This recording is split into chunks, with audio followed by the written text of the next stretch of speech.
Russian President Vladimir Putin addressed the media during his annual press conference in Moscow on Friday, where he proposed a conditional pause in military strikes to allow for Ukrainian elections. The Russian leader stated that Moscow is ready to consider ensuring security for the voting process and would refrain from attacking deep into Ukrainian territory on the specific day of the election.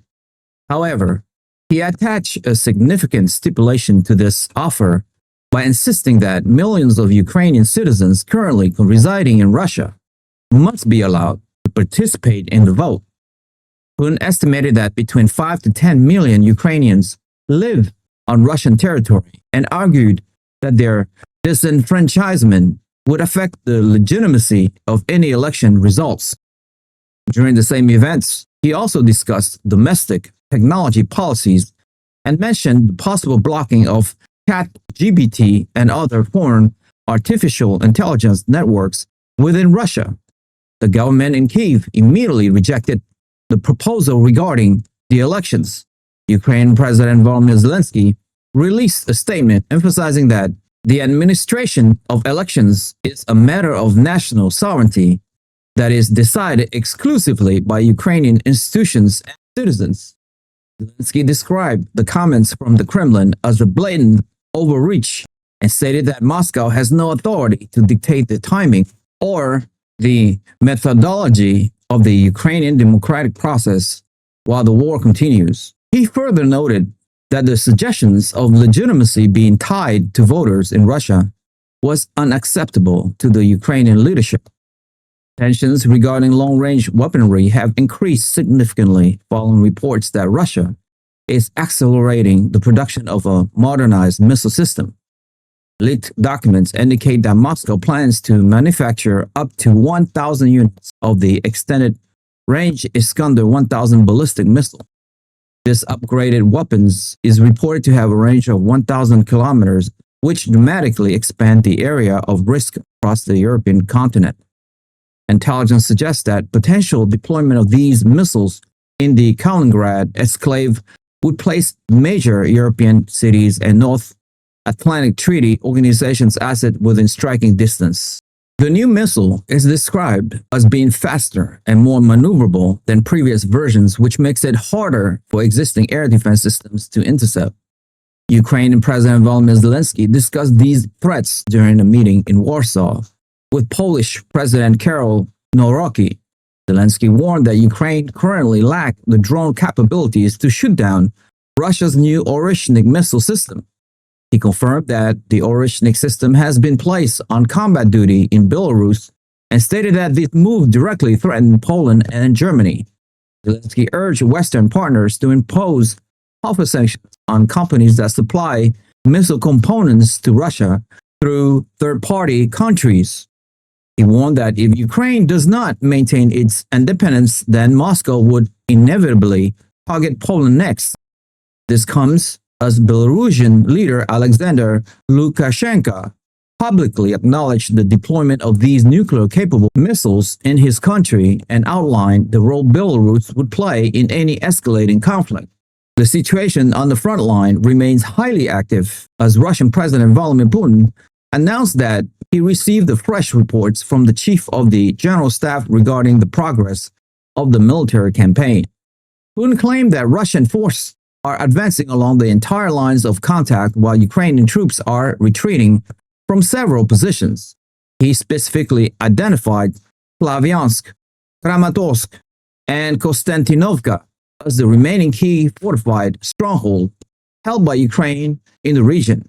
The Russian president also asserted that the city of Kupiansk is effectively under Russian control and claimed that approximately 3,500 Ukrainian troops are currently encircled in that area with limited options for escape. In support of these offensive operations, video footage was released on the Telegram platform on Saturday showing a joint operation involving the Anwar Special Forces and the Russian 137th Regiment in the Kharkiv region. The video displayed the use of armed drones to destroy Ukrainian combat vehicles and artillery in open areas and defensive positions. The footage showed precise strikes that triggered explosions and flames on the targeted equipment. This operation was described by Russian sources as an effort to weaken Ukrainian combat capabilities and clear the path for ground troops to advance in that sector. Civilian infrastructure in Ukraine has faced a renewed wave of intense aerial attacks over the weekend. Russian forces launched a combined strike involving 3 Iskander-M ballistic missiles and 51 attack drones across 15 different regions. Ukrainian air defense systems managed to intercept 31 of the drones, but 20 projectiles struck their targets. The attacks resulted in widespread damage to energy facilities in Mykolaiv, Kherson, Donetsk, and Dnipropetrovsk. Authorities in Kherson reported 8 injuries, including 2 children.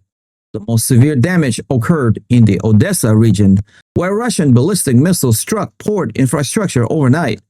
Regional officials confirmed that at least 7 people were killed and 15 others were injured in the attack, which triggered large fires and disrupted emergency response efforts.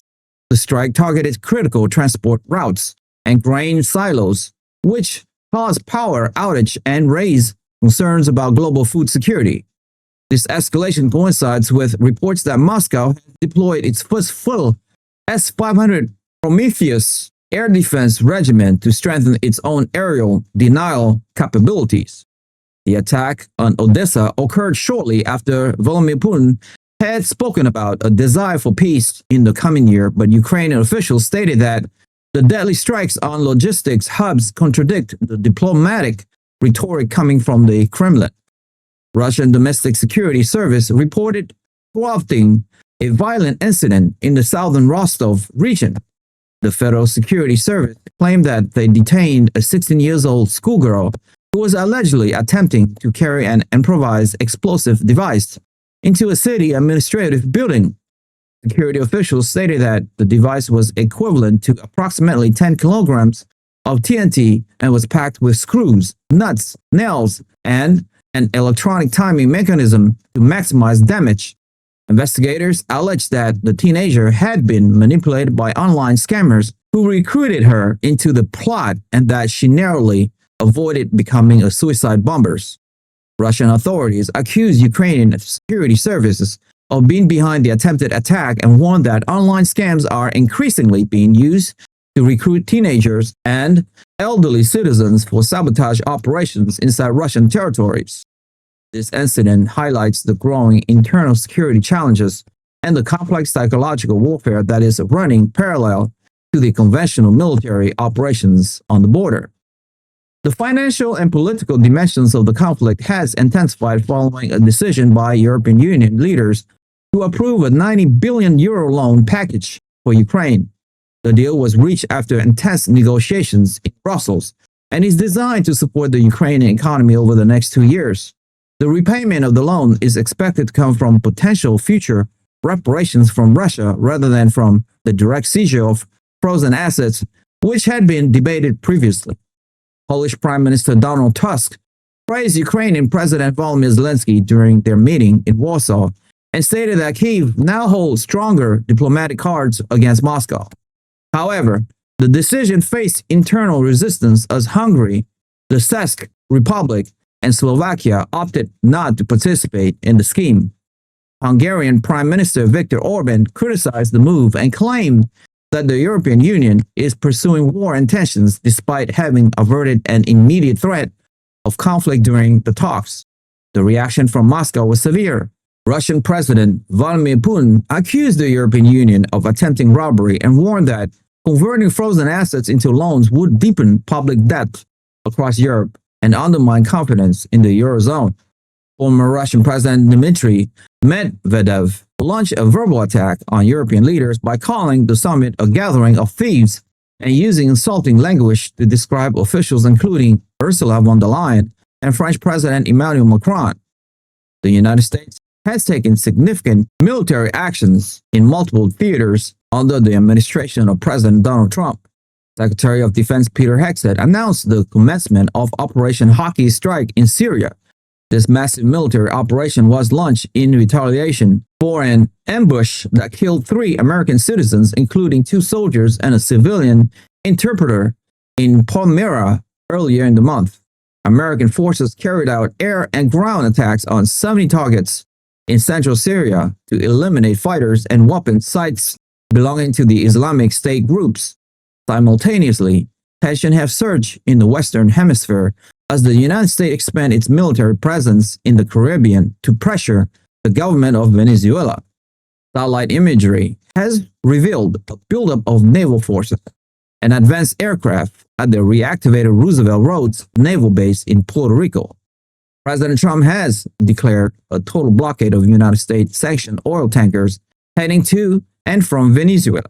The deployment includes a carrier strike group and electronic warfare planes, which analysts describe as a shift from economic sanctions to physical deterrence. Venezuelan President Nicolas Maduro has vowed to resist the blockade and order naval escorts for oil shipments, while Russia has issued warning against further escalation in the region. If you have made it this far, congratulations. You have unlocked the truth. I want to ask you a quick question though. With the geopolitical landscape shifting so violently this week from the deployment of nuclear-capable Oreshnik missiles in Belarus and the mass production of long-range Iskander 1000s threatening European capitals, to the United States suddenly reasserting its dominance through Operation Hawkeye Strikes in Syria and a total naval blockade off the coast of Venezuela, do you believe we are witnessing the inevitable, irreversible transition into a third global conflict, and why? Join the debate. We want to hear your insightful opinion on where this is all heading in our community. Share your thoughts in the comments below. I appreciate your support. Thank you for being a part of this journey. Like the video, share this video with friends and family, hit the notification bell, and most importantly, subscribe. I'll see you guys in the next one.